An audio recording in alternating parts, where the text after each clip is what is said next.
Estamos grabando. Sean bienvenidos todos a nuestra segunda sesión. Ahora, ¿qué es lo que vamos a ver en esta primer parte de la clase? Lo que vamos a ver es herramientas para realizar un análisis financiero. Vamos a ver la herramienta más utilizada y abusada, la cual son las razones financieras. Vamos a ver todas las razones. La idea es que usted conozca la fórmula, que sepa interpretarla y saber algunos tips de cómo identificar si estamos bien o estamos mal. Entonces, sin más preámbulos, vámonos a la acción y vamos a comenzar pues explicando qué es una razón. Una razón en términos matemáticos pues es una fracción, es un cociente, o sea, una fracción, tal cual. Una razón es un cuarto, por ejemplo, ¿no? Es una fracción, es un cociente entre dos cifras. Ahora, cuando nosotros hablamos de razones financieras, el cociente igual sigue siendo una división, pero entre dos cifras que guardan relación. Es decir, sigue siendo una división, pero entre dos cifras que guardan relación. A eso se le llama razón financiera. Es decir, en términos sencillos, en términos generales, sigue siendo una fracción como un cuarto, por ejemplo. La única diferencia es que tanto numerador como denominador provienen de los estados financieros. Es decir, tanto numerador como denominador provienen de los estados financieros. Fundamentalmente, el balance general y el estado de resultado, que son las razones que vamos a ver. Entonces, por ejemplo, vamos a ver en primer lugar las razones de liquidez. Las razones de liquidez miden la capacidad que tiene la empresa para cubrir sus obligaciones a corto plazo. O sea, la razón de liquidez es un grupo de razones que nos van a decir si la empresa es líquida o no. Se dice que una empresa es líquida cuando puede cubrir sus obligaciones, señores, sin problema. Es decir, cuando llegamos a fin de mes y la empresa paga sueldos y salarios, paga alquileres, paga la deuda al banco, de manera puntual, se dice que la empresa es líquida. Cuando la empresa tiene problemas de liquidez, cuando tiene demora en los pagos, cuando no paga de manera puntual, entonces es una mala señal, es una mala señal. Ahora bien, ¿cómo medimos la liquidez de una empresa? O sea, ¿cómo se la mide? ¿Cómo se dice que la empresa es líquida o no? La medimos a través de razones. Una de esas razones, se llama razones, le pueden llamar ratios, le pueden llamar índices financieros. Son diferentes nombres, pero son sinónimos. Veamos la liquidez corriente. La liquidez corriente, ¿qué mide? Mide la capacidad que tiene una empresa para cubrir sus obligaciones a corto plazo. Mide la capacidad que tiene una empresa para cubrir sus obligaciones a corto plazo. Eso es lo que mide. Ahora, ¿cómo calculamos la liquidez corriente? Como pueden observar ustedes, señores, es una fracción, ¿no ven? Donde en el numerador tenemos el activo corriente y en el denominador tenemos el pasivo corriente. ¿Tendrá relación el activo corriente con el pasivo corriente? ¿Sí? ¿Qué dicen ustedes? ¿O esta división no tiene sentido? Veamos. Miren, el activo corriente es todo lo que es dinero o se va a convertir en dinero en el corto plazo. O sea, en otra palabra, el activo corriente, ¿qué me va a generar? Me va a generar entradas futuras. Y el pasivo corriente son obligaciones que tiene que cubrir una empresa en el corto plazo. Le va a generar salidas. Entonces, por lógica criolla, sabemos que vamos a ser líquidos en la medida en que las entradas futuras sean mayores a las salidas futuras. Desde el punto de vista matemático, este indicador tendría que ser mayor, o en el peor de los casos, 1 o mayor. Cuando este numerito es 1 o mayor, decimos que la empresa es líquida. ¿Estamos, señores, hasta aquí? ¿Se entiende?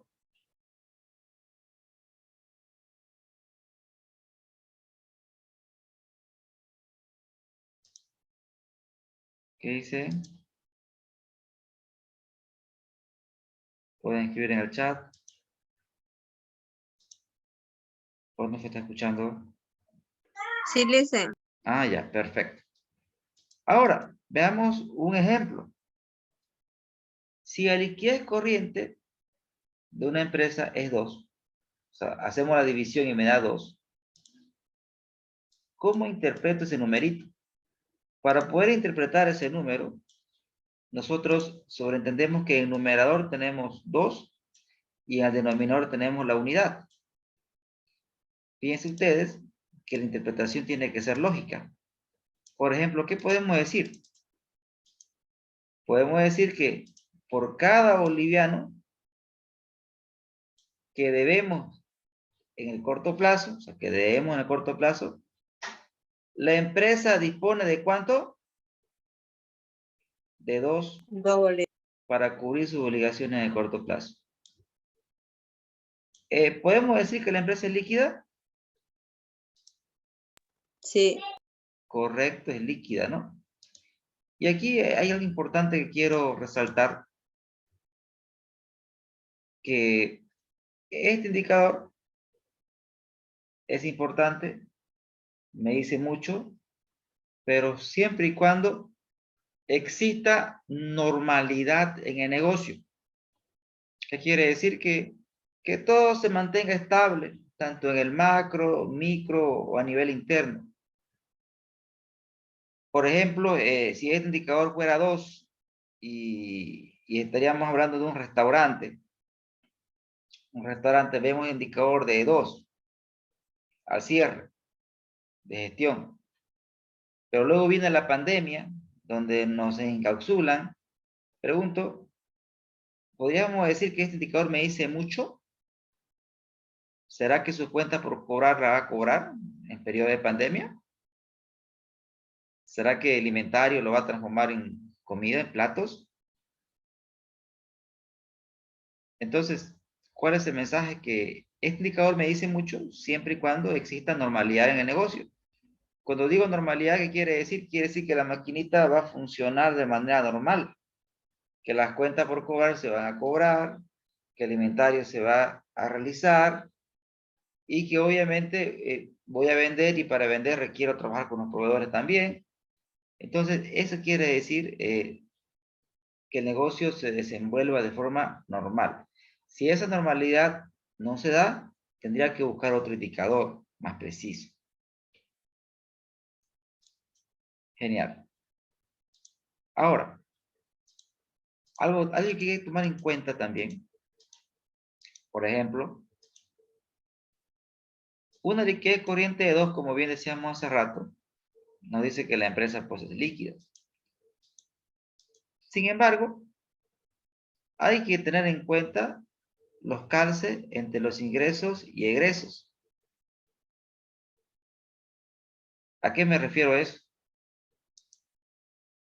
Una liquidez de 2 me dice que la empresa es líquida, pero debo cuidar el análisis. ¿Qué quiere decir calces? Le voy a poner un ejemplo.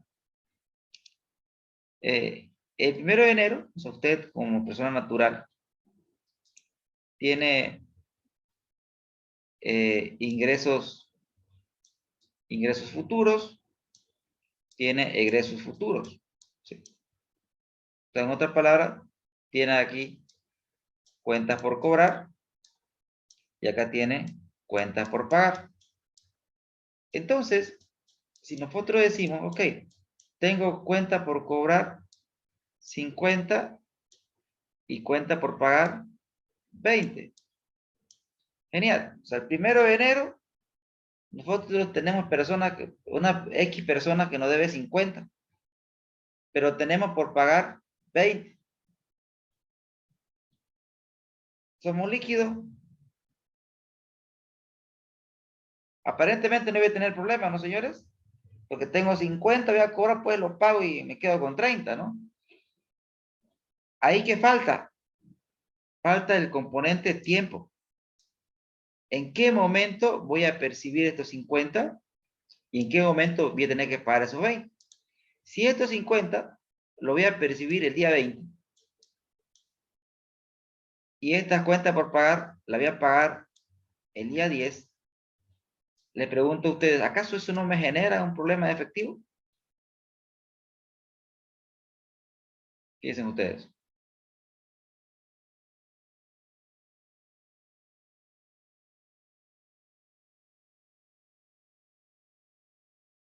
¿Tendría un problema de efectivo en este caso? ¿Qué dicen?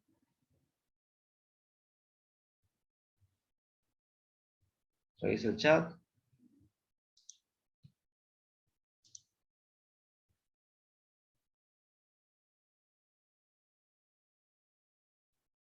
No se peleen. Definitivamente esto me genera pues un problema de efectivo, ¿no, señores? Entonces, cuando nosotros tenemos un ratio de 2, efectivamente la empresa es líquida, pero este análisis lo debo de complementar elaborando un presupuesto de efectivo. Es decir, debo hacer una proyección temporal, generalmente por un año, es decir, enero, febrero, y así sucesivamente. Tengo que proyectar cuáles van a ser mis ingresos futuros. Debo proyectar mis ingresos futuros. ¿En qué momento van a ocurrir mis ingresos futuros? Asimismo, debo proyectar en qué momento van a ocurrir mis egresos. ¿Para qué? Para ver hoy si en el futuro voy a tener problemas. Por ejemplo, en el caso anterior, tendría ya que ver la manera de buscar dinero para poder pagar a mi proveedor, porque a mí me van a pagar después. Entonces, un ratio de liquidez me dice que un ratio de liquidez de 2 me dice que la empresa es líquida, pero lo debo de complementar. Lo debo de complementar con un presupuesto de caja. Es lo que me les mencionaba. En este ejemplo, por ejemplo, si tenemos cuentas por pagar y la tenemos que pagar en 10 días, y por otro lado, tenemos que cuentas por cobrar en 25 días, ahí ya tengo que buscar la manera que sé que voy a pagar en 10 días, pero recién voy a tener dinero dentro de 25 días. Entonces ya el gerente de jefe de tesorería o gerente financiero debe estar buscando la manera de tener recursos financieros para poder honrar la obligación. Entonces, este es el problema de calces, que debo yo de realizarlo siempre cuando veo la liquidez de una empresa. Ahora bien, ¿cómo sabemos que el indicador es bueno o es malo? ¿Cómo sabemos que el indicador es bueno o es malo? Primero, ver si el indicador tiene parámetros. ¿Qué quiere decir esto? Algunos indicadores tienen parámetros que me dicen si estamos bien o estamos mal. Cuando digo parámetros, me refiero, por ejemplo, en el mundo académico, un estudiante aprueba la materia si tiene 50 más 1, 51. Ese es un parámetro. 51, el parámetro me dice mucho. Si el estudiante obtiene 100, estamos hablando de un estudiante excelente, ¿no? Tal, top. Pero si el estudiante tiene 51, es un estudiante medio regular. Si tiene 40, es un estudiante que no hizo lo suficiente, no aprendió. Entonces debe repetir la materia. Entonces, existen indicadores que sí tienen parámetros. Por ejemplo, el ratio de liquidez tiene parámetros, lo acabamos de ver. Si la liquidez corriente tiene que ser mayor o igual a 1 para decir que la empresa es líquida. Es líquida. Lo que sí hay que tener en cuenta es lo siguiente. Tenemos nosotros, acá tenemos el 0, acá tenemos la unidad. Ahí tenemos la unidad. ¿Sí? Ahí tenemos la unidad. Lo voy a marcar. Entonces, si nos acercamos a 1,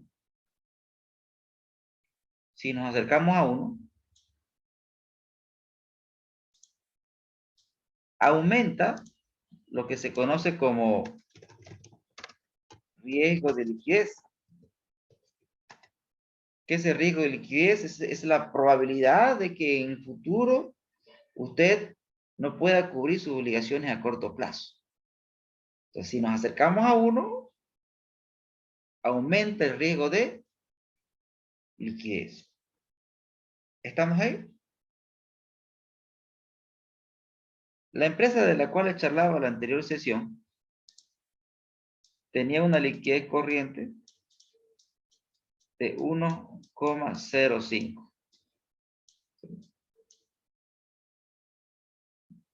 Y se movía 1,1, 1,02, 1,3. Vean que esta empresa vivía con un elevado riesgo de liquidez. Sí, vivía con un elevado riesgo de liquidez. ¿Y por qué vivía con un elevado riesgo de liquidez? Porque el mercado la condicionaba, como les comentaba antes. El mercado condicionaba la situación financiera de esta empresa. ¿Por qué? Porque al proveedor, la empresa le pagaba al contado, pero los clientes se llevaban el producto a crédito. Entonces, si yo tengo cuentas por cobrar elevadas, ¿no? Y sin embargo, a mi cliente le pago el contado, entonces yo requiero financiamiento. ¿Para qué? Para contar con el dinero en el momento indicado para cubrir mis operaciones, ¿no? Esta empresa es una empresa muy puntual, tiene la puntualidad de bancos para pagar sueldos y salarios. Es un tema cultural. Entonces, ¿qué ellos tenían? Tienen una línea de crédito. Tienen una línea de crédito y utilizan la línea de crédito para el problema de los calces, para poder cubrir sus obligaciones en el momento oportuno. Entonces, ellos tienen pues una liquidez corriente cercana a la unidad. Siempre están con un elevado riesgo de liquidez. Pero es normal. Ahora bien, cuando nos alejamos de 1, es decir, nos alejamos de 1, el riesgo de liquidez baja. El riesgo de liquidez baja. Pero también tener una liquidez, por ejemplo, corriente de 6, tener una liquidez corriente de 6, quiere decir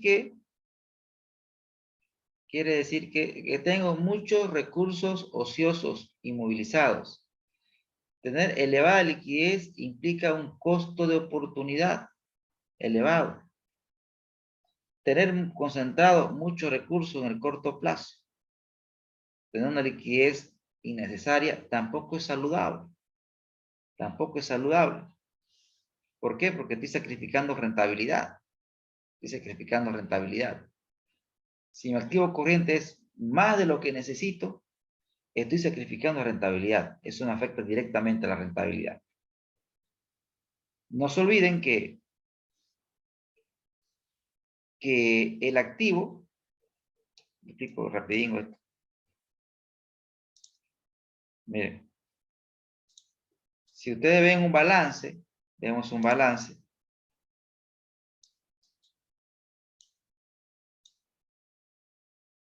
¿Dónde está el activo más líquido? Está al principio, ¿no, señores? Está aquí. El activo más líquido es caja, ¿no? ¿Correcto? El más líquido está al principio. El más líquido está al principio. Y el menos líquido está al final. Entonces, ¿qué pasa? Cuando nosotros bajamos en el balance, bajamos, los activos están perdiendo liquidez. ¿Sí? Están perdiendo liquidez. ¿Estamos con la lógica?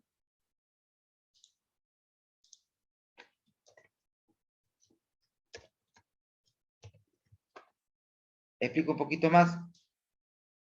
Por ejemplo, la caja ya es dinero, es líquido. Usted puede salir y comprarlo con lo que usted quiera. Pero la cuenta por cobrar no es dinero. Tienes que esperar que le paguen para poder transformarse en dinero. El inventario no es dinero. Entonces, en la medida que bajamos en el balance, el activo pierde liquidez. ¿Me dejo entender?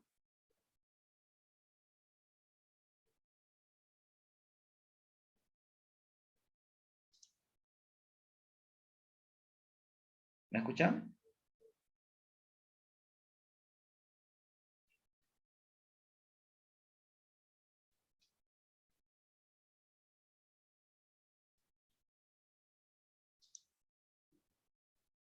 Ok, gracias. Dicen que sí. Perfecto, gracias, Lorena.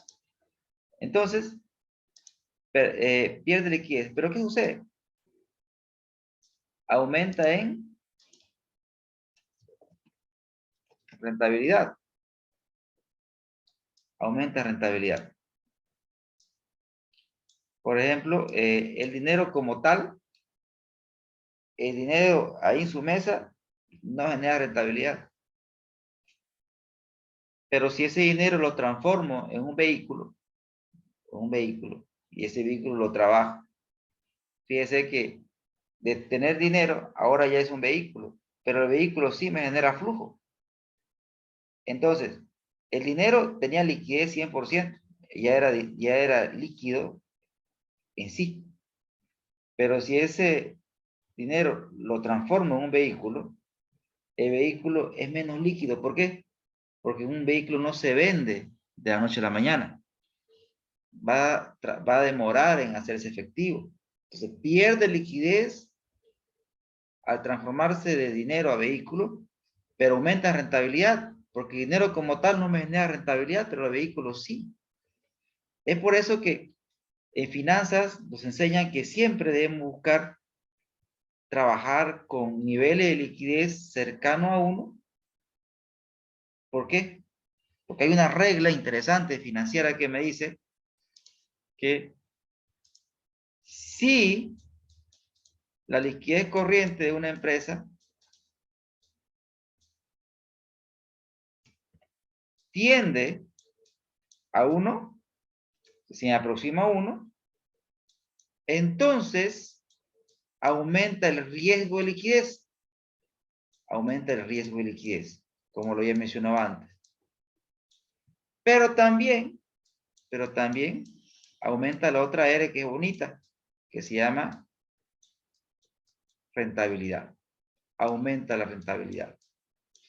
Es decir, mientras la liquidez corriente está cercana a 1, aumenta el riesgo de liquidez, pero también aumenta la rentabilidad. Aumenta la rentabilidad. Y ahí vemos siempre un principio muy, muy explicado en finanzas, que es a mayor riesgo, mayor rentabilidad. A mayor riesgo, mayor rentabilidad. Entonces, siempre, si queremos rentabilidad, tenemos que trabajar con niveles de liquidez adecuados de acuerdo a la empresa. Y si nos alejamos de 1, disminuye el riesgo de liquidez, pero estoy sacrificando rentabilidad. Entonces, vean ustedes que sí existe un parámetro. Existe un parámetro. que me dice si es bueno o malo. Pero también, si no tiene parámetro, la comparación es buena. Es decir, ¿cómo estamos nosotros? ¿Cómo está la empresa A versus la empresa B, por ejemplo? Lo estamos comparando. Si la empresa A tiene una liquidez corriente de 2 y la empresa B tiene una liquidez corriente de 3, y esta es la empresa que estamos analizando, entonces estamos en una situación de una menor liquidez con relación a la empresa B. Y uno podría decir, ah, estamos mal. No, no está mal. No está mal. Habría que ver los calces, ¿no? Entre ingresos y egresos futuros. Pero un nivel de liquidez corriente de 2 quiere decir que estamos cubriendo nuestras obligaciones a corto plazo. ¿Cómo sabemos si estamos bien o mal? Tendríamos que ver la rentabilidad. Si tiene usted una menor liquidez que la otra empresa, debería usted tener un mayor nivel de rentabilidad. Debería tener un mayor nivel de rentabilidad. ¿Por qué? Porque, repito, si nos acercamos a uno, aumenta la rentabilidad de la empresa. Aumenta la rentabilidad de la empresa. Si nos alejamos de 1, 3, 4, estamos sacrificando rentabilidad. Y más adelante usted se va a dar cuenta a qué me refiero con eso. Lo otro, bueno, en Bolivia, esto es complicado. Esto es complicado. Terriblemente complicado. Porque todos sabemos que me dice a qué se refiere bajar.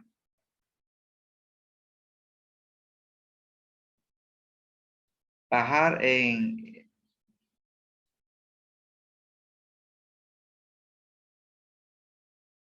Si me repite la pregunta en otros términos para poder explicarle. Le dice buenas noches. Va a disculpar, no cambié el nombre del participante porque, bueno, estoy ocupando. Escúcheme, a lo que me refería cuando usted estaba explicando el tema del activo, en lo que decía bajar el activo, no le entendí esa parte, no sé a qué se refiere con bajar el activo. O sea, ahí me confundí un poco, por eso que le pregunté hace rato. Muchas gracias. Era por eso. Ahorita lo aclaro. Ahorita lo aclaro. Ahorita lo aclaro. Ya. Hagamos lo siguiente mejor. Su duda de usted es terriblemente pertinente y la voy a plantear ahorita para que la respuesta más adelante. Si el activo es pesado, si el activo es grande, si mi activo crece, de forma innecesaria, afecta la rentabilidad. Escuchen todo esto, lo que estoy diciendo. Si mi activo crece de forma innecesaria, sin una lógica, estoy afectando la rentabilidad. Entonces, no debo buscar que aumente de forma innecesaria, sino debo buscar en la medida de reducirlo, ser eficiente en la utilización de mi activo. Bajar, reducir. Si reducimos los activos a niveles óptimos,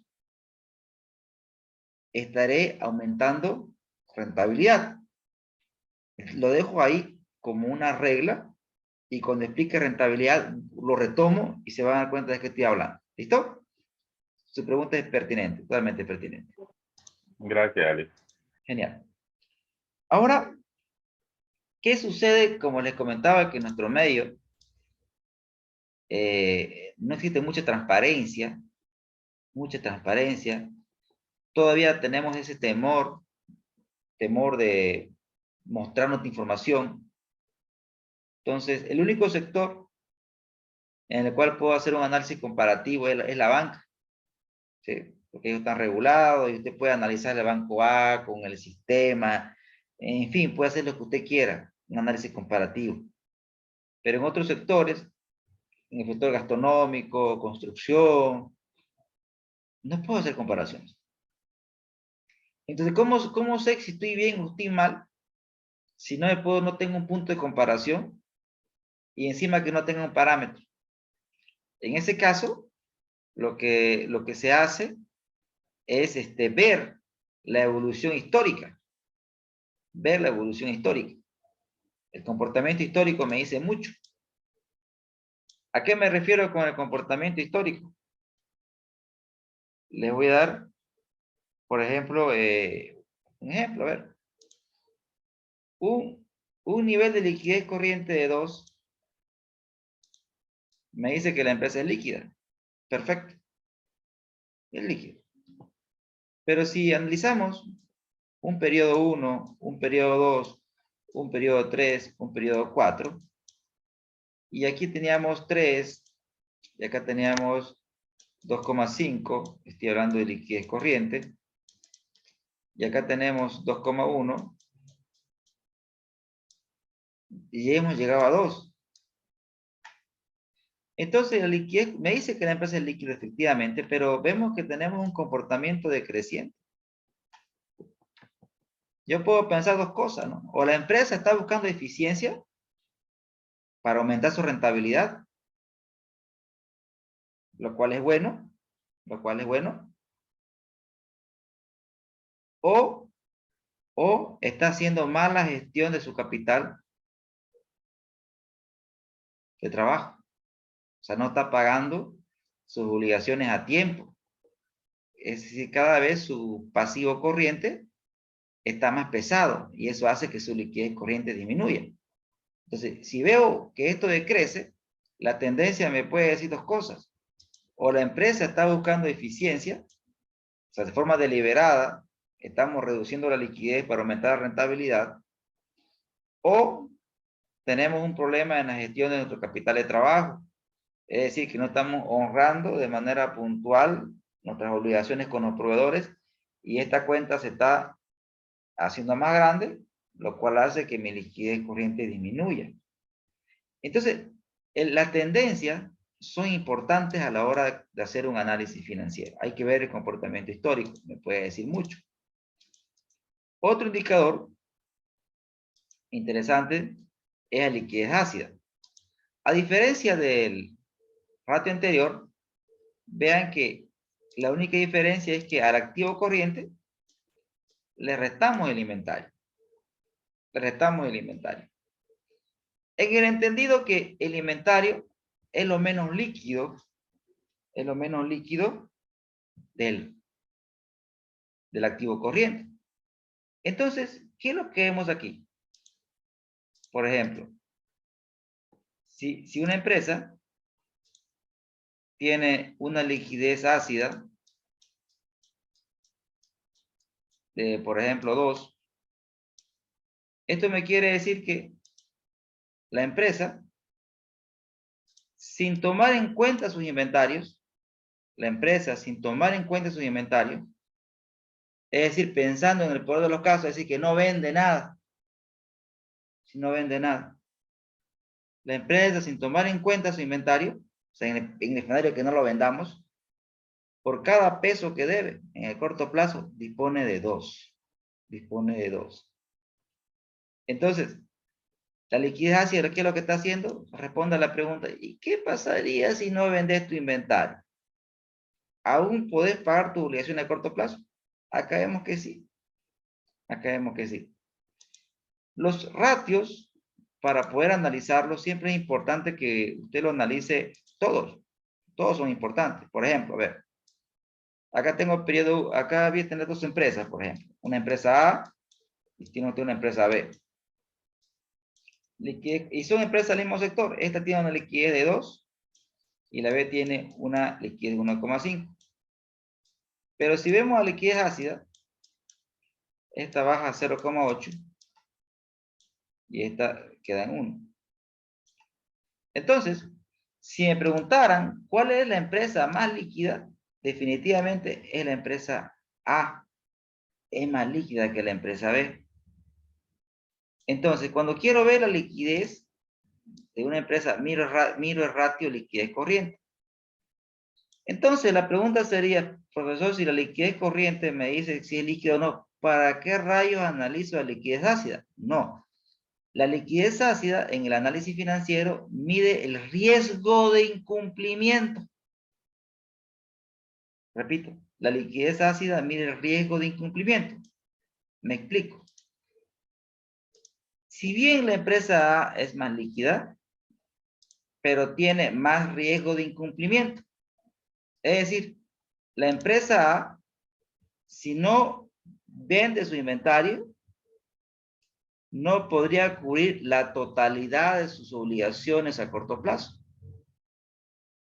Sin embargo, la empresa B es menos líquida, pero tiene menos riesgo de cumplimiento. Es decir, que pese si no vende su inventario, aún podría cubrir sus obligaciones a corto plazo sin problemas. Entonces, se complementa la liquidez ácida. Otro indicador, aún más interesante, es la liquidez inmediata. La liquidez inmediata. Porque mide el disponible versus mis obligaciones a corto plazo. Entonces, vamos a tener un banco, vamos a tener una cementera,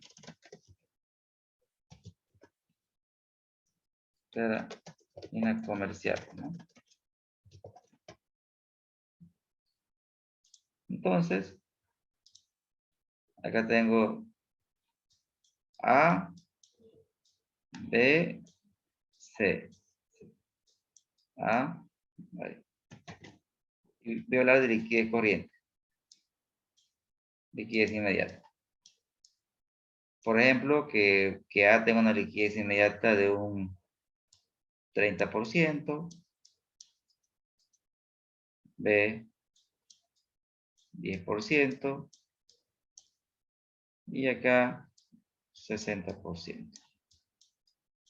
¿Qué significa tener, por ejemplo, una liquidez inmediata de 30%? Este indicador se mide en porcentaje. Tener una liquidez inmediata del 30% quiere decir que si el día de mañana se le aparece en su puerta el proveedor, todos sus acreedores, usted con dinero constante y sonante solamente podría pagar hasta el 30%. 30%. Eso quiere decir mi liquidez inmediata. Es el dinero constante y sonante que tengo hoy para poder cubrir mis obligaciones inmediatas. Pregunto, ¿cuál creen que es el banco?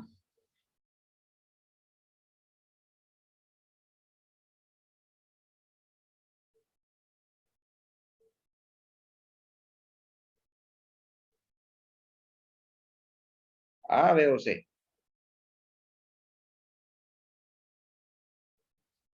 ¿Cuál ustedes consideran que es el banco?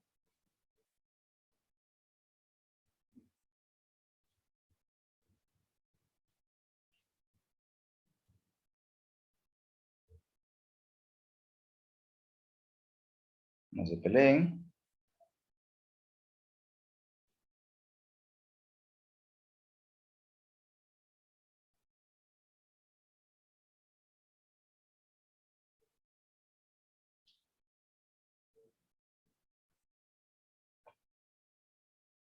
¿Cuál consideran que es?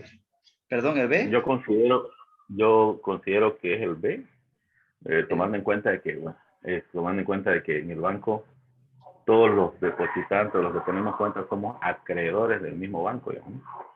Y llegado un momento, si es que todos queremos retirarlo, habría que ver si el banco tiene esa liquidez, porque ese dinero ellos lo hacen rotar, lo invierten, lo trabajan.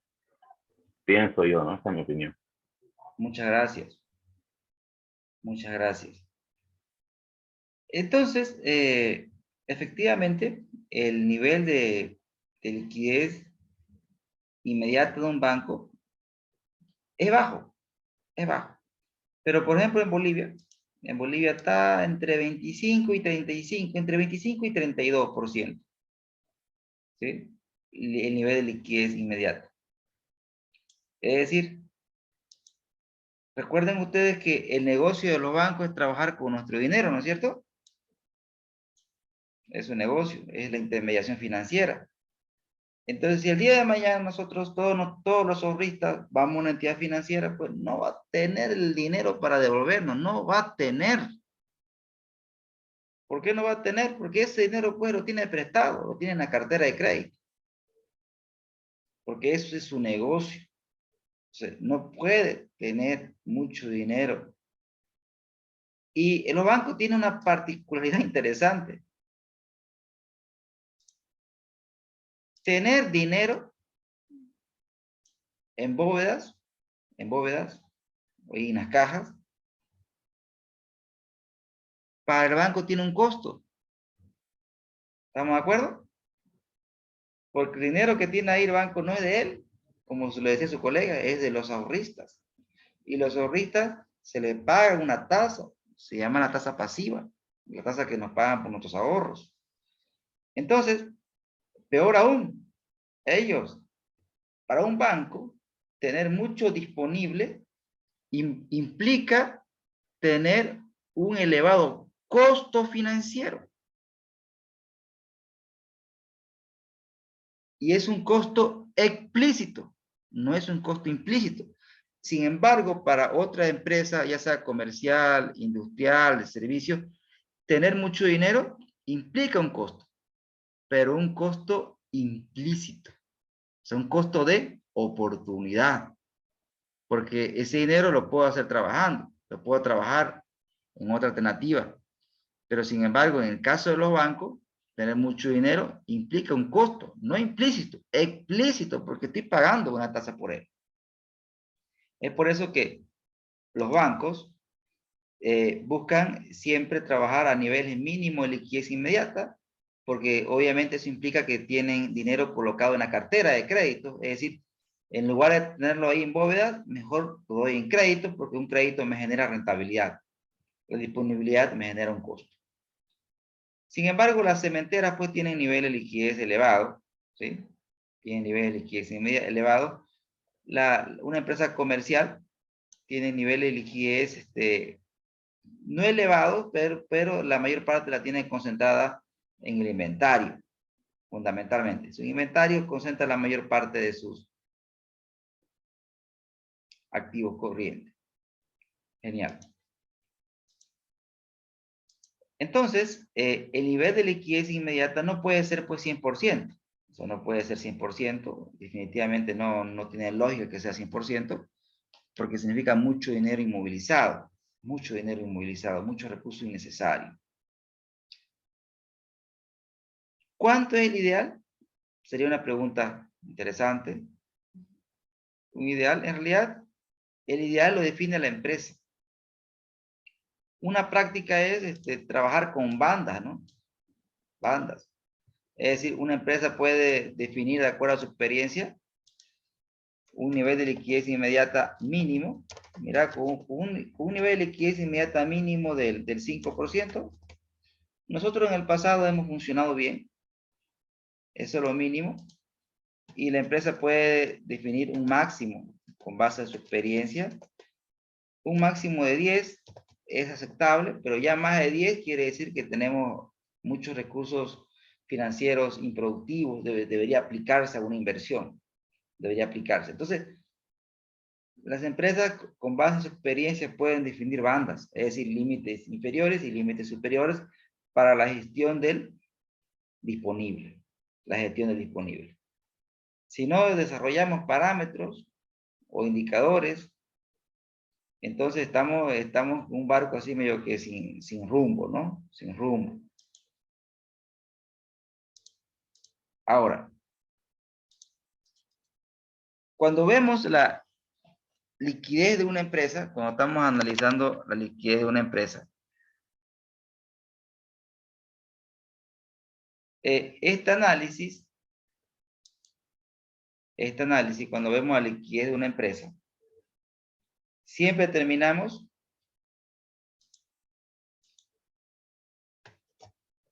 primero se hace una interpretación. Primero interpreto. Interpretar quiere decir leer el número. Leer el número. Usted tiene que saber leer el número, definitivamente. Por ejemplo, usted interpreta liquidez corriente de 2. Por cada peso que se debe, tengo 2. Esa es la interpretación. La interpretación es una lectura, tal cual. No pasa nada, cualquiera puede interpretar, leer un número. El análisis es algo más profundo. Cuando uno hace análisis financiero, ya se pregunta, se cuestiona. Por ejemplo, tengo aquí periodo 1, tengo aquí periodo 2, y estoy viendo la liquidez corriente. Y acá estoy pasando de 4 a 2. Vean que la liquidez corriente se redujo. Entonces, si bien la interpretación es fría, el análisis es profundo. El análisis responde a la pregunta, ¿por qué bajó de 4 a 2? ¿Cuáles son las causas? Y para tener una respuesta profunda, tengo que hacer un análisis profundo.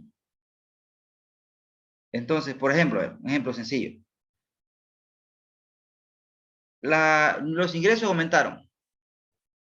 Los ingresos en este periodo aumentó 10% con respecto al periodo anterior. Esa es una interpretación. Análisis. ¿Por qué incrementaron los ingresos? Ahí me pregunto. ¿Por factores internos o por factores externos? ¿O por ambos? Ok, por ambos. Factores internos. Una eficiente campaña de marketing a un público objetivo ideal. Cosas que estamos haciendo nosotros para aumentar ventas. Factores externos. Estamos en bonanza económica, crecimiento económico, baja tasa de desempleo, bajos niveles de inflación, seguridad jurídica, eso a nivel macro, a nivel micro, un importante competidor decidió irse del país. Entonces, fíjense ustedes que cuando hacemos un análisis, tengo que hacerme varias preguntas. ¿Por qué? ¿Por qué? ¿Por qué? ¿Por qué? Hasta identificar la causa que originó que este número baje de 4 a 2. De 4 a 2. Entonces, ese es el análisis y eso es lo más importante. Porque a partir de un buen análisis, usted va a hacer una recomendación. Usted va a sacar una conclusión primero. Y a partir de la conclusión, tiene que hacer una recomendación. Porque al fin y al cabo no le van a pagar a usted por hacer un análisis, pues no. Es como si un médico le pide un montón de estudios y se los lee y le dice, usted tiene cáncer. La conclusión viene a partir de un análisis. Tiene cáncer. Pero ahí queda la cosa, no. Usted tiene que recomendar acciones de mejoras y por eso le van a pagar. Entonces, estas son las etapas para hacer un análisis financiero. Obviamente, el paso primero es calcular la herramienta, ya sea un análisis, ya sea un ratio como tal, un ratio, hacer una operación aritmética. Luego tenemos que interpretar el número resultante. Tengo que hacer un análisis, ver la evolución de ese numerito. A partir del análisis profundo, sacar una conclusión y dar una recomendación. Esa es la secuencia de un análisis. Ahora, en las razones de eficiencia, vemos cuán eficiente es la empresa en la gestión de sus activos. O sea, cuando vemos nosotros las razones de eficiencia, lo que nosotros vemos es, ¿la empresa es eficiente en la gestión de sus activos? ¿Sí o no? ¿Sí o no? Entonces, un indicador es la rotación de activos totales. Que fíjense que es la división entre las ventas y el activo. ¿Tendrá lógica esta división? Veamos. El activo total, pues, es la inversión. Y las ventas, resultado de la inversión. Entonces, ¿tendrá lógica esta división? Desde luego que sí, tiene lógica. Si, por ejemplo, tenemos nosotros una rotación de activo total, una rotación de activo total, y hacen la división, y ese número me da 4, ¿cómo lo interpreto? Debajo de este 4, se supone pues que está la unidad. Entonces, en el denominador tengo la inversión. En el numerador tengo un resultado. Entonces, una interpretación podría ser, por cada boliviano invertido en mis activos, ese boliviano, ¿cuánto me genera en ventas? 4 bolivianos. Es decir, si invierto un peso, ese peso se traduce en 4 pesos en ventas. Pregunto, lo normal sería que este indicador, o lo ideal, más allá de normal, lo ideal sería porque crezca, ¿no, señores? Todos esperamos que la rotación de los activos crezca a través del tiempo, que aumente. Esto es una buena señal. Una mala señal es que este indicador se reduzca a través del tiempo. A través del tiempo. Sin embargo, hay que tener cuidado cuando hacemos un análisis. Por ejemplo, si usted tiene un periodo 1 y un periodo 2, y está usted analizando la rotación del activo total, y acá tenía usted 2 y baja 1,5, entonces podríamos decir, bueno, ¿sabes qué? Como tu rotación activa ha bajado, quiere decir que no eres eficiente en el manejo de tus activos. Algo estás haciendo mal. Y ahí viene el tema del conocimiento del negocio. Pero si yo le digo, ¿sabe qué? Efectivamente, nuestra rotación ha bajado. Pero, ¿por qué ha bajado? Por ejemplo, hotel, el que está por el Cristo,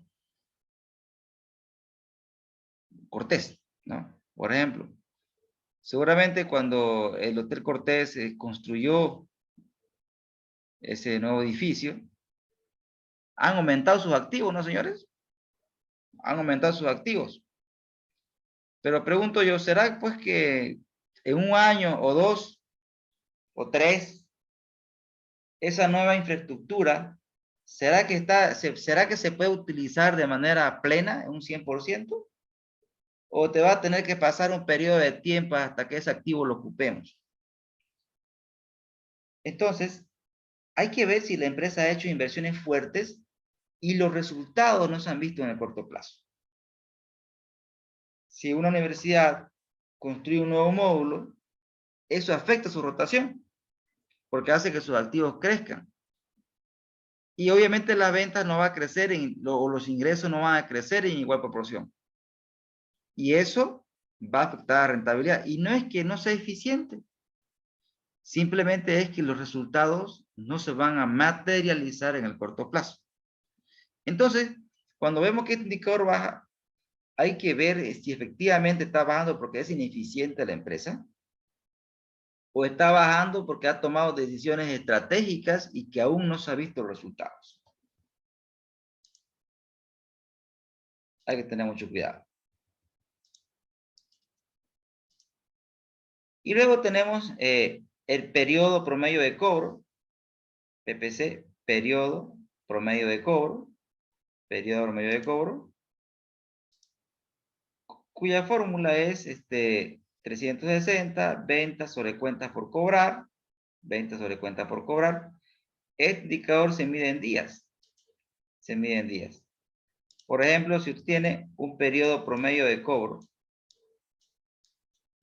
de 40, quiere decir que demoramos 40 días en recuperar nuestras ventas a crédito.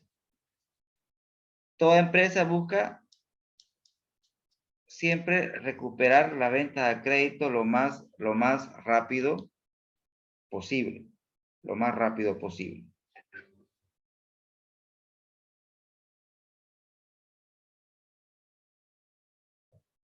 Luego tenemos el periodo promedio de inventario. El periodo promedio de inventario. El periodo promedio de inventario, 360 sobre el costo de venta sobre inventario, igual se mide en días. Y me indica, por ejemplo, si tuviéramos un periodo promedio de inventario de 60, quiere decir que la empresa demora en promedio 60 días en vender su inventario. Toda empresa busca que este indicador sea lo más pequeño posible. Es decir, toda empresa busca vender lo más rápido el inventario público. Y finalmente tenemos el periodo promedio de cobro. Periodo promedio de cobro, que me dice en cuánto tiempo pagamos en promedio a los proveedores. Por ejemplo, si tenemos un periodo promedio de pago de 80, quiere decir que en promedio pagamos cada 80 días a nuestros proveedores. En esta situación, las empresas siempre buscan la manera de extender el plazo de pago. Es decir, apalancarse con los proveedores lo más que se pueda. Y finalmente, todo lo anterior se traduce en el famoso ciclo de conversión de efectivo, que es simplemente el periodo promedio de cobro más el periodo promedio de inventario menos el periodo promedio de pago.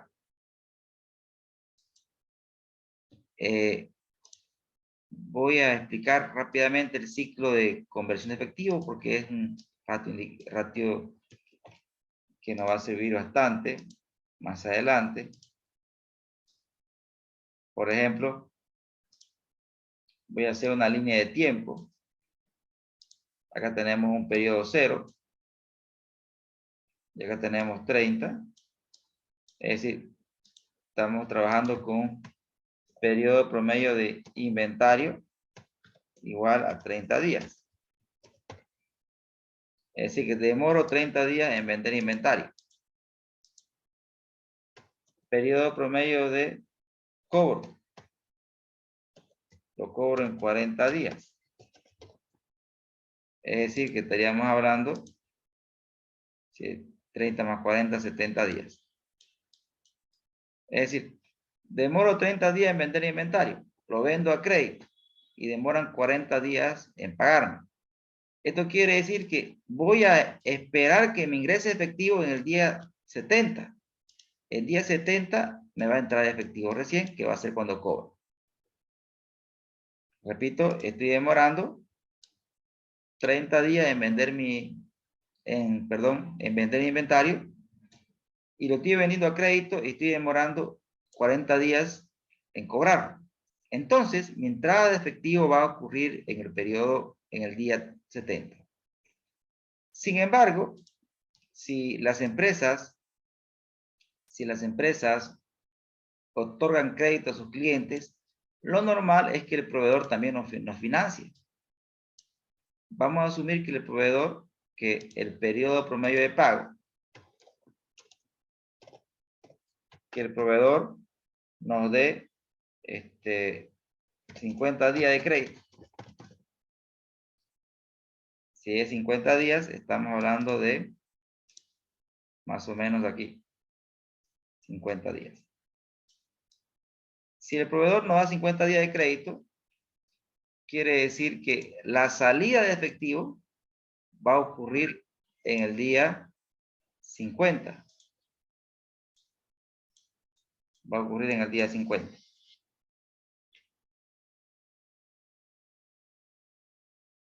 ¿Estamos?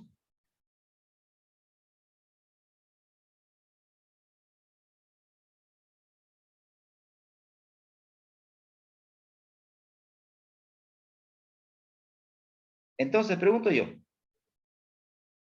Al proveedor le voy a pagar el costo, ¿no es cierto? Pero cuando el cliente me pague, me va a pagar el costo más que más utilidad. ¿Estamos de acuerdo, señores?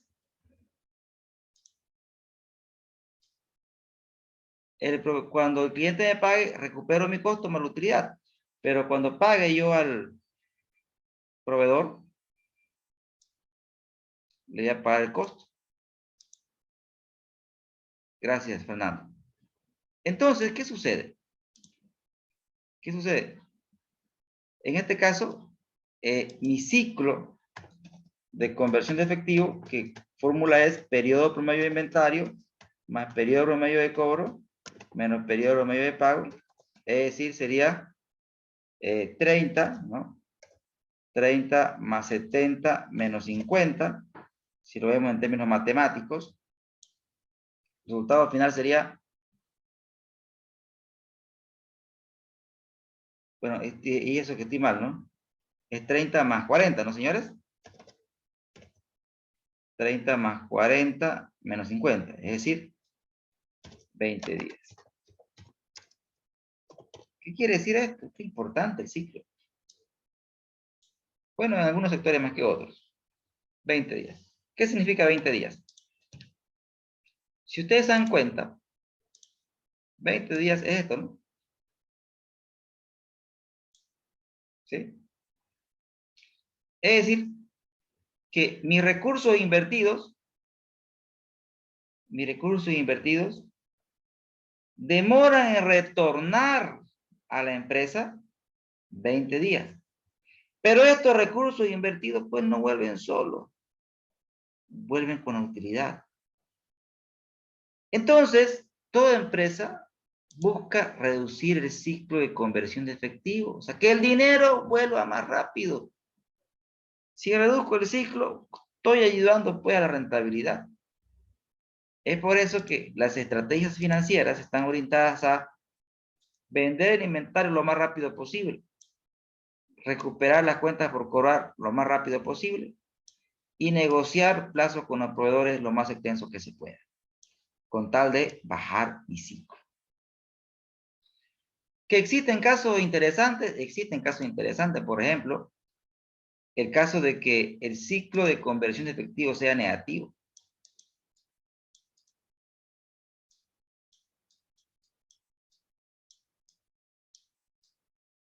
Antes de explicar que el ciclo de conversión sea negativo,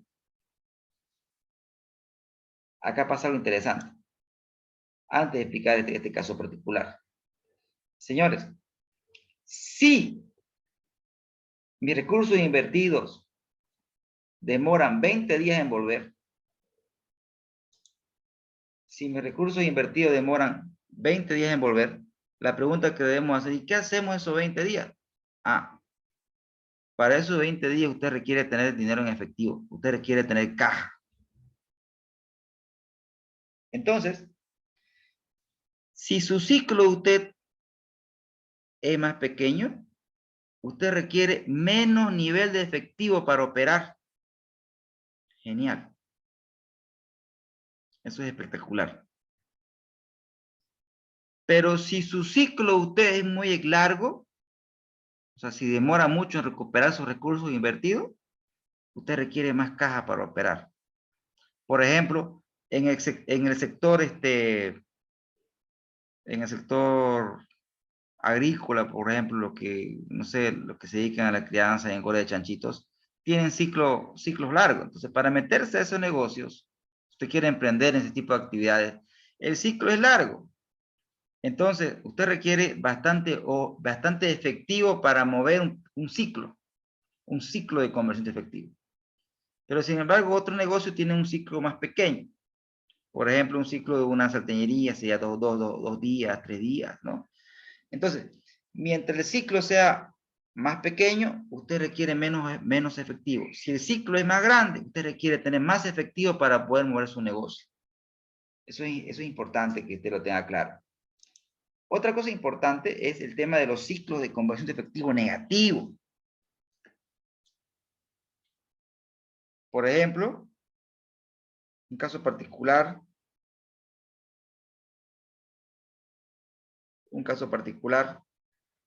es el tema, por ejemplo, de que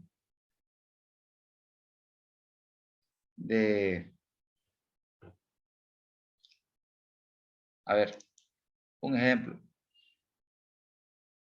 Yo tenía una estudiante que viajaba de forma constante a Estados Unidos. Y yo siempre la veía en clase, pues, que paraba charlando con sus amigas ahí en el cafecito. Y veía que le entregaba productos, ¿no? Le pregunto después, oiga, niña, cuénteme qué hace de su vida. Ah, ella me contó, Galicen, yo viajo a Estados Unidos y traigo productos por encargo. A ver, cuénteme cómo es el negocio. Yo les ofrezco productos, ellos me dan el dinero y yo con el dinero que ellos me dan, cuando viajo los compro y los traigo. Aquí interesante. Es un ejemplo de ciclo de conversión de efectivo negativo. ¿Por qué? Porque ella no necesita tener efectivo suyo para mover su negocio. Su negocio lo mueve el dinero del cliente. Un ejemplo. O sea, ¿puedo tener ciclo de conversión de efectivo negativo? Sí, y es genial. Puede ser negativo en dos casos. El primero es que usted trabaje con plata del cliente. Otro caso ya a nivel empresarial es el ejemplo, por ejemplo, de Dell. Cuando usted quiere una computadora Dell, por internet, usted elige las características, usted hace la transferencia y con su propio dinero comienzan a armarle su computadora. Entonces se están apalancando con plata del cliente. Otro caso de ciclo de conversión de efectivo negativo son los supermercados. Como tienen mucho poder de negociación, tienen plazos largos de pago a proveedores. Entonces, su ciclo es negativo, ¿por qué? Porque están apalancando su negocio con dinero del proveedor. Es espectacular, ¿no? Entonces, buscar ciclo negativo es lo que las empresas pues buscan, ¿no es cierto? Si no es negativo, por lo menos achicarlo, ¿no? ¿Se entendió, señores, esta explicación? ¿Les quedó claro?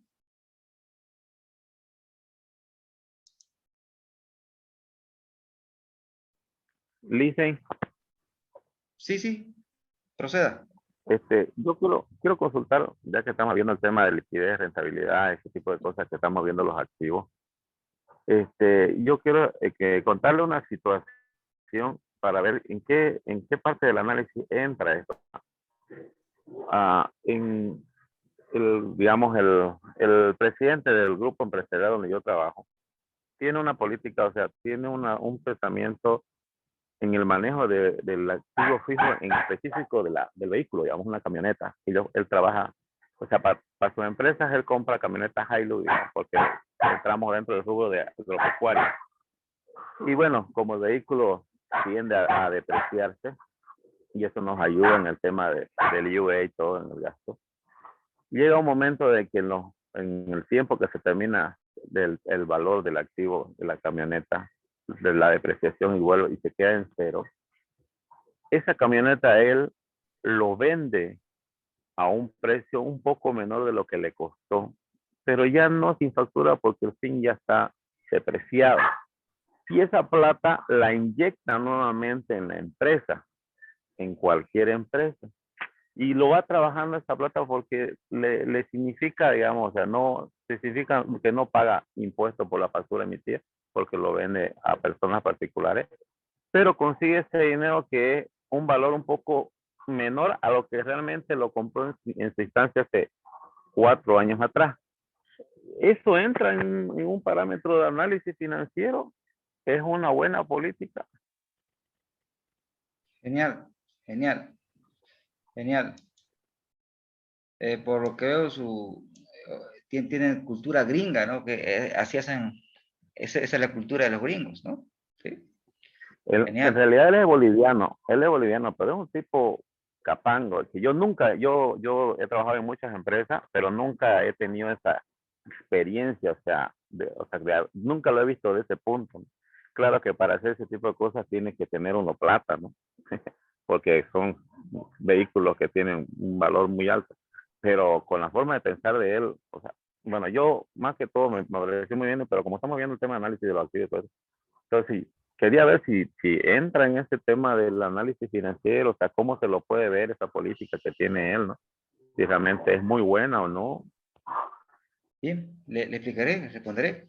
A ver, y esto es, le voy a explicar por el tema de la depreciación. Vamos por ahí. La depreciación, pues como todos sabemos que es el desgaste que experimenta el activo por su uso. Es decir, el activo se desgasta y eso lo cargamos a gasto, pero no es una salida de efectivo. O sea, es un gasto que no involucra salida de efectivo, pero nos ayuda a que paguemos, como usted bien lo decía, Fernando, menos IVA. Entonces, la depreciación desde el punto de vista de la finanza es un escudo fiscal. Es un escudo fiscal. Entonces, se lo ve por ese lado en la finanza, por el lado del escudo fiscal. Entonces, eso es uno. Todo activo tiene su vida útil, que es el periodo mediante el cual el activo funciona de manera normal, ¿no?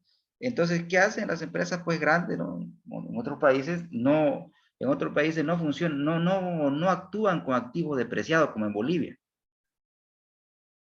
En Bolivia tenemos los vehículos, usted, y todo, nada más a mentir, ¿no? Lo tenemos 10 años, 20 años, ¿no? Pero la cultura gringa no. El activo termina su vida útil y lo renuevo. ¿Y quién le compra esos activos? Los latinos. Renovamos el activo, porque ya cumplió su vida útil, ya funcionó de manera normal, entonces lo liquidan y lo renuevan el activo por otro nuevo. Entonces, cómo se interpreta allá la lógica de la depreciación? Ok, ellos están apartando dinero, ¿para qué? Para reponer ese activo, para reponer ese activo. Lo venden y le inyectan más efectivo que ya lo tienen previsto para la compra del activo. En el mundo financiero se llama depreciación con fondo de amortización, es el nombre técnico. Es decir, yo deprecio el activo, pero voy apartando dinero. O sea, ¿para qué? Para cuando el activo esté totalmente depreciado, ese dinero más la venta del activo, yo repongo el activo. ¿Y qué estoy ganando con eso? Productividad, porque mi empresa siempre va a estar con activos que están en óptimas condiciones. El problema de trabajar con activos ya totalmente depreciados, y si se le ha dado tunda, ¿no? Si se hace un análisis costo-beneficio, tendríamos que ver cuánto gasto yo en mantenimiento, que se me frega una cosa, que se me frega otra cosa, aparte de los costos explícitos en mantenimiento, tengo que ver el tema de mi costo de oportunidad, porque cuando se le frega algo a un vehículo, Fernando, eh, no es que lo deje ahora y mañana lo recojo, ¿no es cierto? Existe Claro, es también un así. costo del tiempo. Entonces, es por eso que ella tiene la cultura de trabajar con activos dentro de su vida útil. No sé si respondí su pregunta, Fernando. Sí, más o menos por ese lado yo lo analicé, me pareció muy bien porque justamente eso es lo que él hace, digamos, bueno, es lo que yo le entendí, que al mismo tiempo que se beneficia con la depreciación para el IVA, también o sea, un pequeño ahorro, o sea, aparte de ese dinero que no lo está, o sea, lo está ahorrando con la depreciación en el IVA para un nuevo activo, sin contar de que esa nueva plata que le ingresa por la venta, que no paga impuestos y lo vende a personas particulares. El vehículo, pues un vehículo en 4 años no queda cacharro, digamos, no queda bien. Y en esos 4 años sus gastos de mantenimiento son muy pocos. Entonces, recupera un vehículo nuevo y aparte de eso le inyecta esa plata más y eso va rotando y va creciendo y eso a mí me llamó mucho la atención. Entonces, como estábamos con el tema de finanzas, yo le comenté eso para poder tener una idea mejor que lo que usted me explicó Y bueno, me parece muy buena idea esa, ¿no? Pero es siempre y cuando sea una empresa que realmente tenga las condiciones para poder trabajar de esa forma, ¿no? Es correcto, y es un tema cultural, Fernando, también, ¿no? Es un tema cultural, que aquí no tenemos, ¿no? Acá hay que darle hasta que no andes, ¿no? Sí, la mayoría de las empresas es así, ¿no? Eso es verdad. Genial. Gracias por su intervención. Luego tenemos que ver las razones de deuda. Razones de deuda. Las razones de deuda, pues, miden cuán endeudada está la empresa. Cuán endeudada está la empresa. Y el índice que más usamos es el índice de deuda. Vean ustedes que es pasivo sobre activo. Volvemos al tema. ¿Tendrá lógica dividir pasivo con activo? A ver, veamos. Denominador es inversión, ¿no es cierto? Es inversión. Numerador es financiamiento externo. Entonces, si usted lee este numerito, si lee este índice de deuda, por ejemplo, que tenga usted 60%. Podemos decir que la empresa financia su inversión con un 60% de recursos externos, de deuda. Alguien dirá, ¿es bueno? ¿Es malo? ¿Cuánto es bueno? Le diré lo que mayormente me responden. 50-50, ¿no? Ya cuando superamos el 50%, ya estamos con una empresa con un elevado nivel de deuda. Y aquí no existe un ideal. No existe un ideal, un nivel de deuda ideal. Lo que sí podemos hablar es de buena deuda. Es de buena deuda. Y podemos hablar de endeudamiento, una empresa endeudada, ¿sí? No es lo mismo que una empresa sobreendeudada. Entonces, ¿cuál es el nivel de deuda adecuado para una empresa? Dos condiciones. Primero, que sea buena deuda. Una buena deuda es una deuda que se aplica a inversión. Requisito número 1. Buena deuda. Y 2, que sea una deuda que la empresa pueda pagar. Es decir, debo ser honesto como empresa al momento de endeudarme. Lamentablemente en nuestro medio, nosotros acá en Bolivia tendemos a inflar nuestros ingresos a la hora de solicitar un crédito a nivel personal, a nivel empresarial. Siempre inflamos de alguna manera nuestra capacidad de pago, es algo cultural, para acceder a un mayor financiamiento. Cuando la lógica financiera me dice, ¿sabes qué? Tenés que ser honesto con tus ingresos futuros. Debes calcular realmente tu capacidad de pago.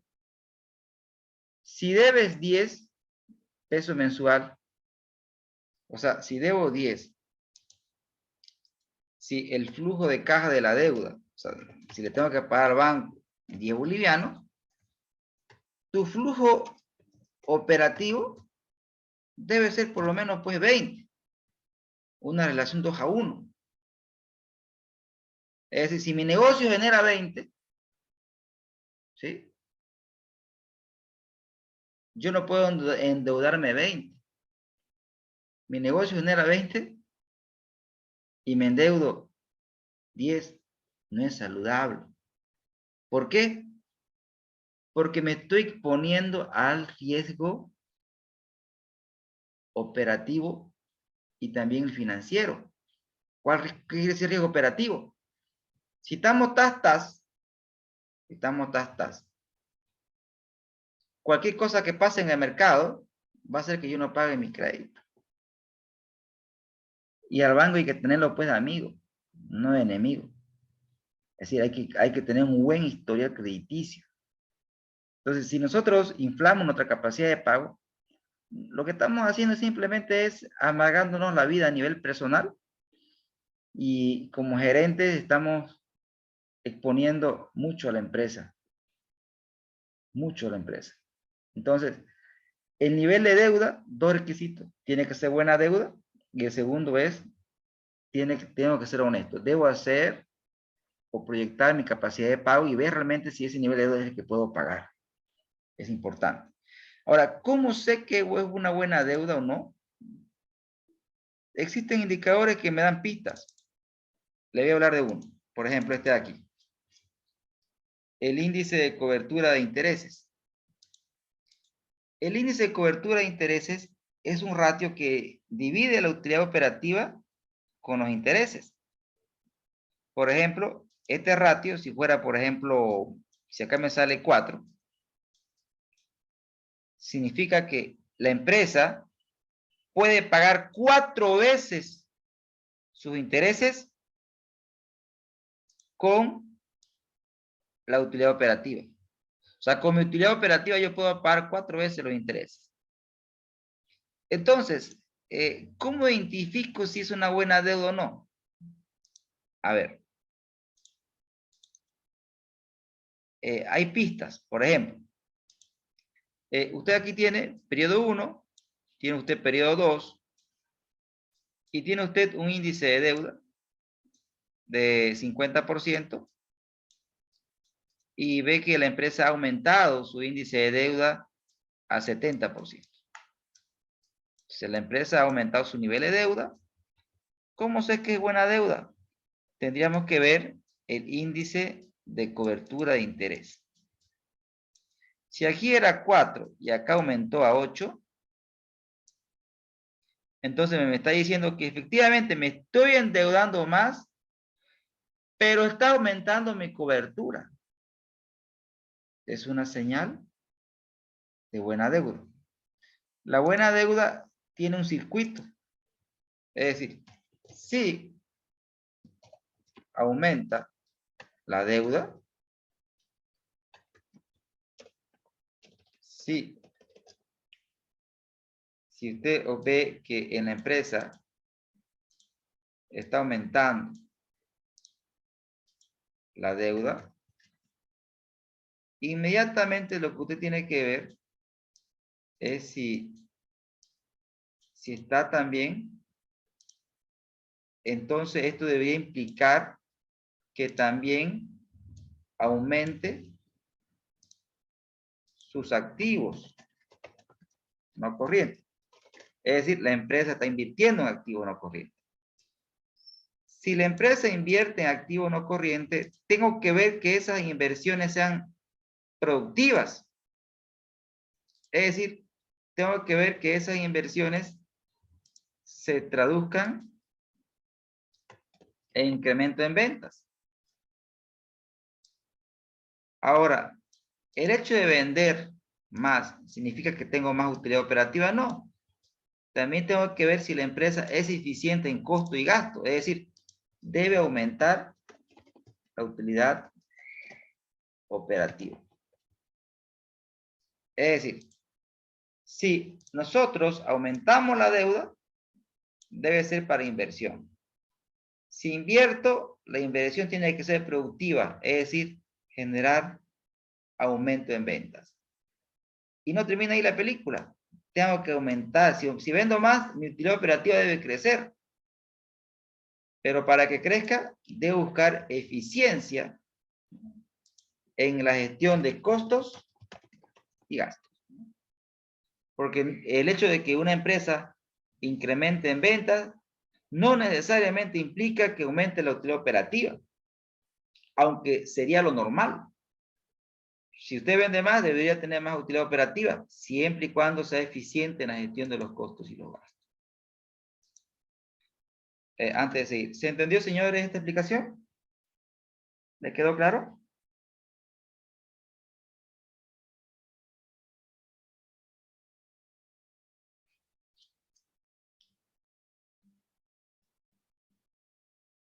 ¿Sí?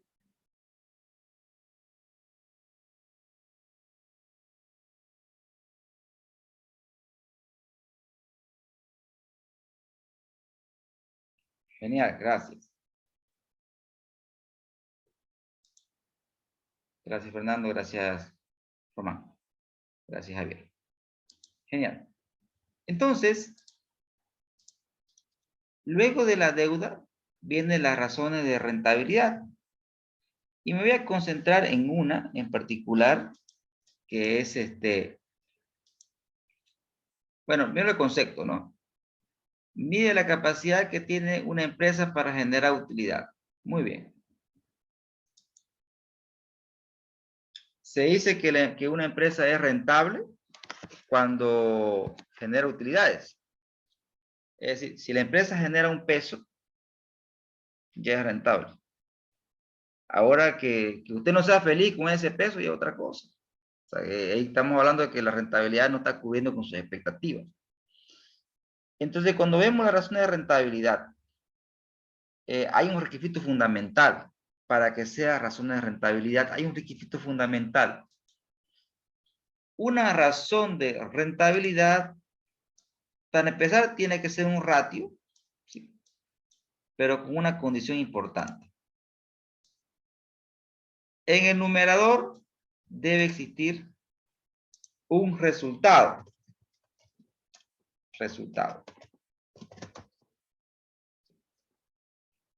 Y en el denominador tiene que haber una inversión. Entonces, la lógica me dice que la rentabilidad es el resultado de hacer una inversión. Entonces, cuando ustedes vean y quieran ver indicador de rentabilidad, tienen que cumplir esta característica. Resultado sobre inversión. Resultado sobre inversión. En ese sentido, cuando nosotros vemos este indicador, que es el ROE, que es la rentabilidad sobre el patrimonio, que mide la utilidad sobre el patrimonio. Utilidad neta sobre patrimonio. Veamos si cumple. En el numerador tenemos un resultado. Y en el denominador tenemos la inversión de quién? De los socios, ¿no, señores? El patrimonio es la plata de los socios. Entonces, el ROE cumple la definición de rentabilidad. Por ejemplo, si tenemos un ROE, nosotros, del 20%, ¿qué quiere decir? Que por cada peso que invierten los socios, sobre ese peso usted gana 20% como utilidad neta. Por cada peso invertido, por cada peso que ponen los socios, usted gana 20% como utilidad neta. Es decir, de ese peso usted gana el 20%. Ahora, obviamente que seguramente ustedes han visto otros indicadores de rentabilidad, como por ejemplo tenemos el margen bruto. El margen bruto, otro indicador, que es la utilidad bruta sobre ventas. También está dentro de la categoría de indicador de rentabilidad. Está dentro acá. Pero pregunto, ¿cumple con el requisito? ¿En el denominador tenemos una inversión o tenemos un resultado?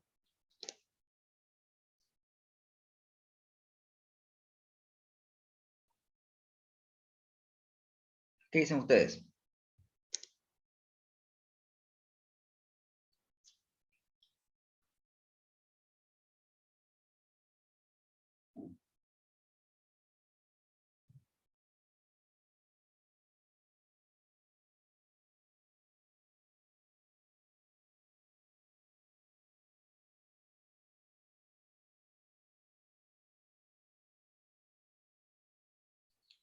le podríamos, a ver, aquí tengo una respuesta.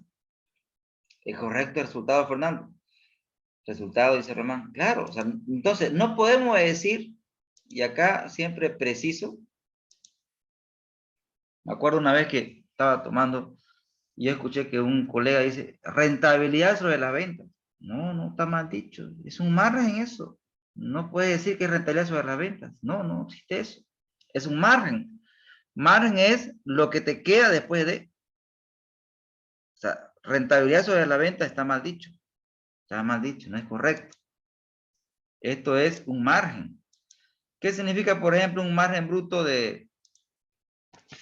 a ver, esto es importante tenerlo claro. Por ejemplo, si usted tiene un margen bruto, van a disculpar, estoy escribiendo con el mouse, de 40%. Quiere decir que la empresa, después de cubrir costo, ¿con cuánto nos quedamos? Con 40%. Margen bruto es después de cubrir costo. Después de cubrir costo tenemos una utilidad bruta del 40%. Y no es el único margen, ¿no? Está también el margen operativo, que es la utilidad operativa sobre venta.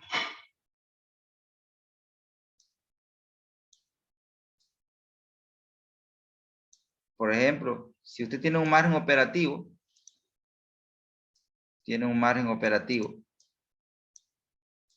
del 20%, ¿qué quiere decir? Que después de pagar costo y gasto, nos quedamos con 20% de la torta. Y finalmente, viene el margen neto, que es la utilidad neta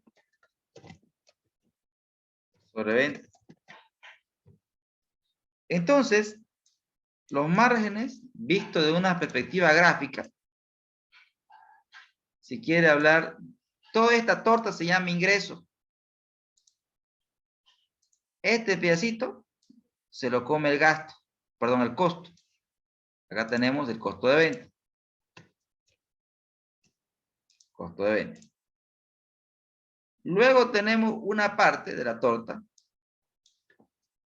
Una parte de la torta. Una parte de la torta. Y esta parte de la torta se la come el gasto. Los gastos operativos. La otra parte de la torta. La otra parte de la torta. Se la come el banco. Vía intereses. Vía intereses. La otra parte de la torta, se la come el Estado. Se la come el Estado vía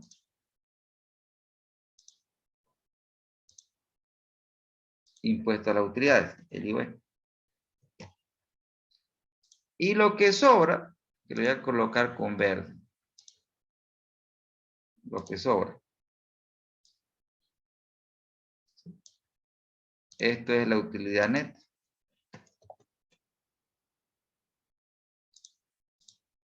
Es decir, el margen neto me dice, después de cubrir costos, después de cubrir gastos, después de pagar los intereses, después de pagar los impuestos, la empresa tiene un margen neto, por ejemplo, de un 5%. Es decir, después de cubrir todo eso, nos quedamos con 5. O sea, si vendemos 100, nos quedamos con 5 pesos. Después de cubrir todos estos señores. Pregunto yo, si aumenta el margen, ¿será positivo para la rentabilidad?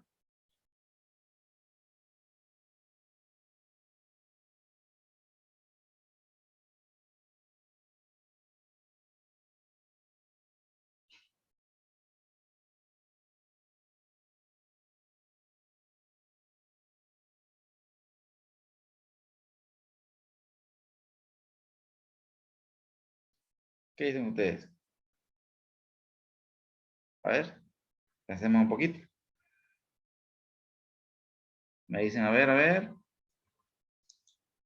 Me dicen que sí, Coral. Es decir, es algo patológico, ¿no? Si usted margina más, o sea, si de la torta se queda usted con más, pues debería ser más rentable.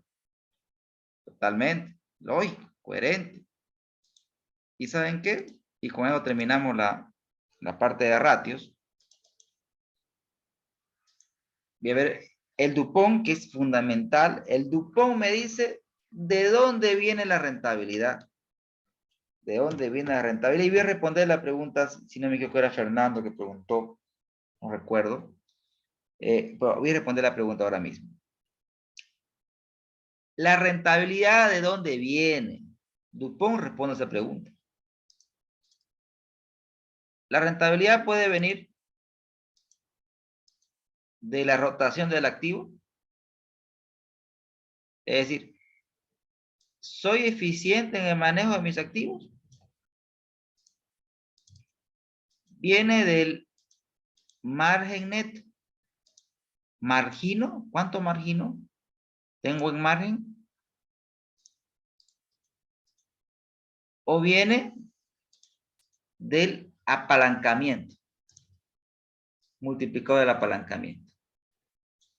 Si usted divide el activo total sobre el patrimonio, obtiene un índice que se llama multiplicador del apalancamiento.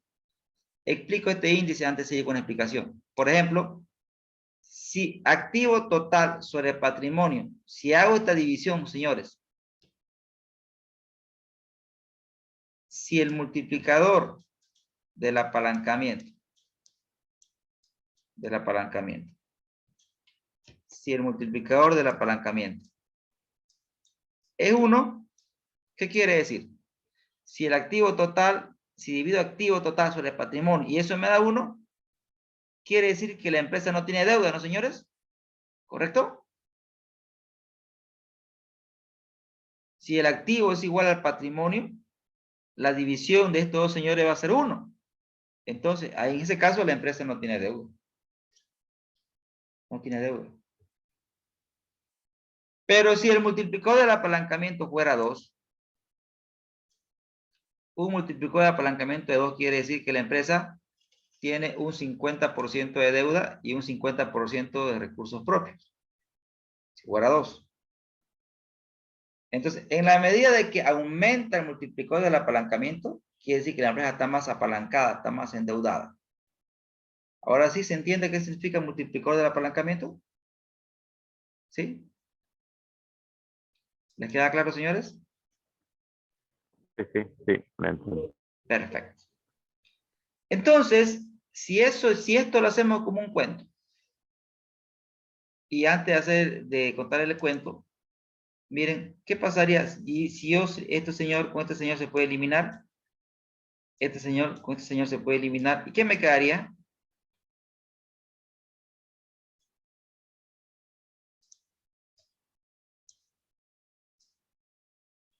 Me quedaría utilidad sobre patrimonio, ¿correcto, señores?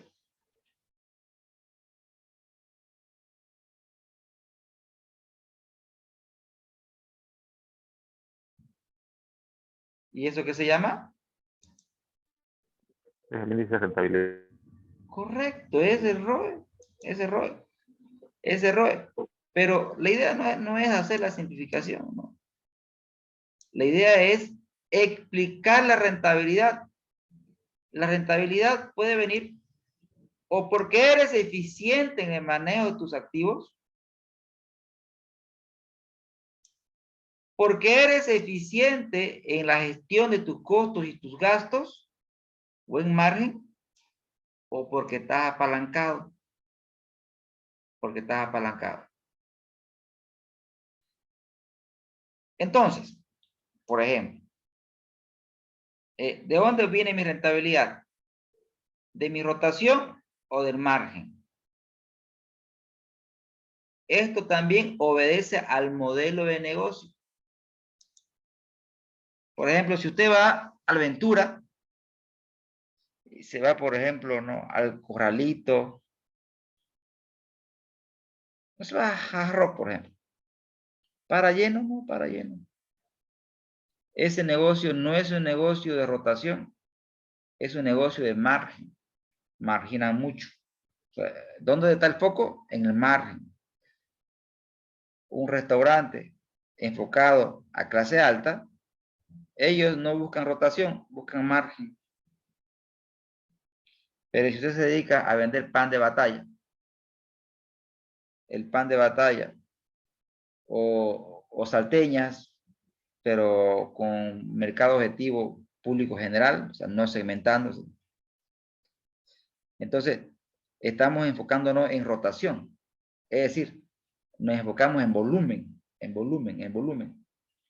Por ejemplo, los restaurantes que están cerca de la universidad pública, donde cuestan, donde yo estudié, 10 bolivianos, bien servido, bien servido.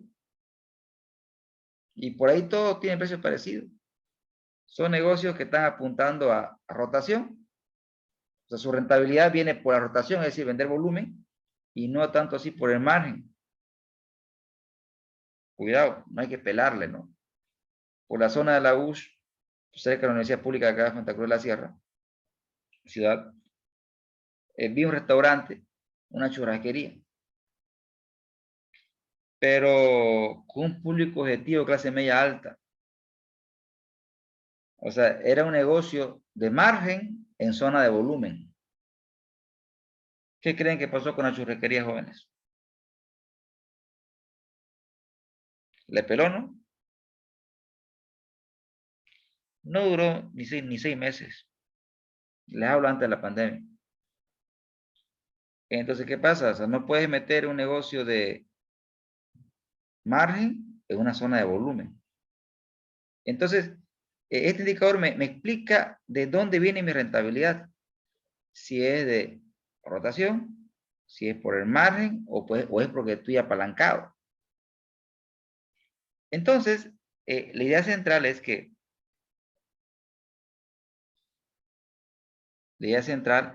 la rentabilidad provenga o por el margen o por la rotación. Si me preguntan qué prefiero yo prefiero que sea un tema de margen. Porque si se apuntan a rotación, requieren generar muchos volúmenes de venta para ser rentable. Mucho esfuerzo. Si tienen buen margen, no requieren mucho esfuerzo en venta para cubrir costos y gastos. Ahora, si su negocio tiene buena rotación y buen margen, mucha belleza, pues, tiene que avisarnos, ¿no? A todo el curso. Ahora, algo importante, ¿por qué me sirve el Dupont? El Dupont me dice, por ejemplo, a ver, le voy a poner un ejemplo. Tengo la empresa A y tengo la empresa B, dos empresas. ¿Listo? La primera, rotación de los activos, 2, aquí 1, margen neto, 5%. Son empresas del mismo sector, ¿ya? 5%. Acá 1 y acá 2. ¿Cuánto sería el ROE de ambas, de cada una? De la A, por ejemplo. Tendría que multiplicarnos, señores. ¿Cuánto acá daría el ROE? De la A, por ejemplo.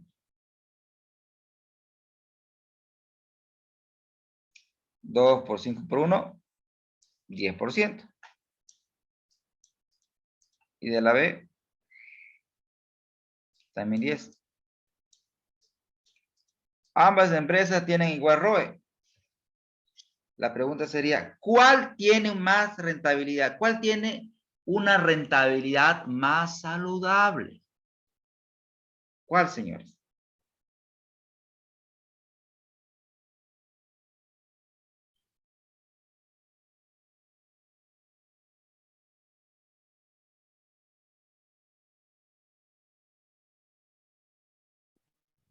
Respuesta en el chat. Tengo respuesta en el chat.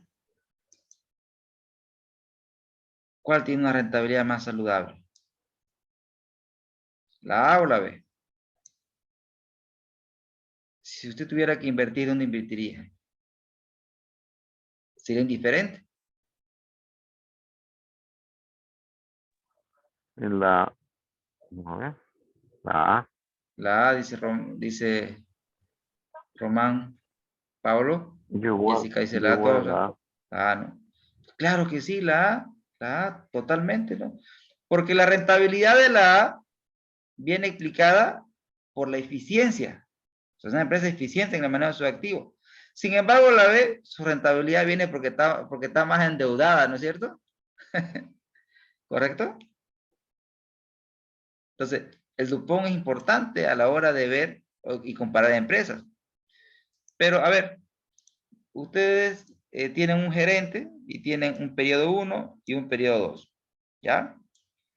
El gerente, acá tienen una rotación de 1, acá tenemos 5%, acá tenemos un multiplicador del apalancamiento de 2, ¿ya?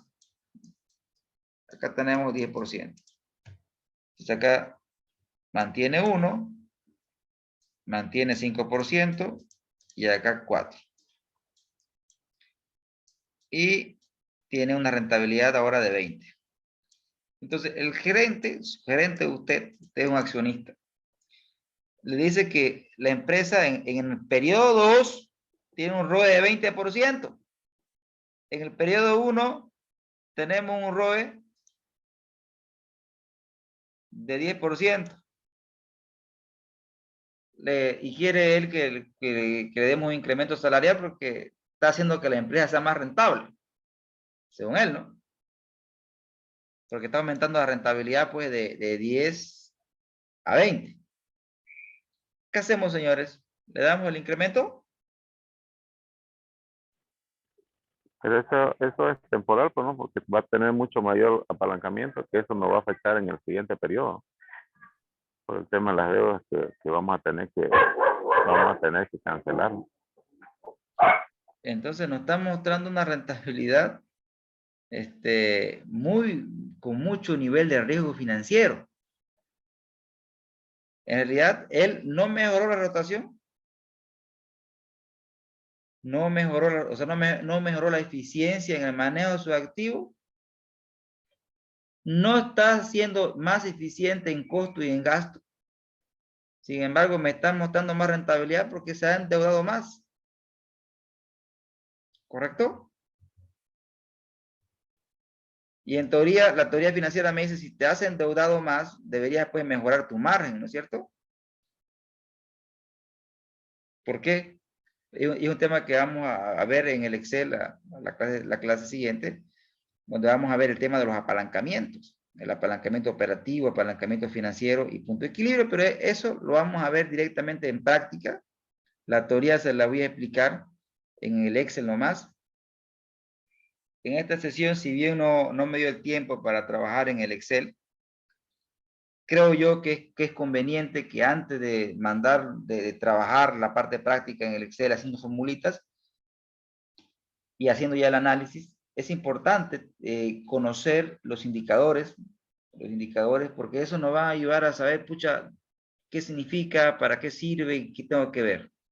Espero que la clase del día de hoy hubiera sido de provecho para todos y ya el día de mañana, Dios mediante, vamos a trabajar con el caso que les pasé en Excel y en ese mismo Excel le voy a aplicar la teoría de los apalancamientos operativos, financieros y le voy a aplicar sobre el margen de seguridad. Vamos a hacer los cálculos y en los cálculos mismos les voy a ir explicando la parte conceptual para ganar tiempo. ¿Estamos de acuerdo, señores? Le hice una consultita. Sí, ¿Será Fernando. que cuando veamos el apalancamiento operativo financiero, se puede ver un poco del apalancamiento mixto? Claro, el apalancamiento combinado.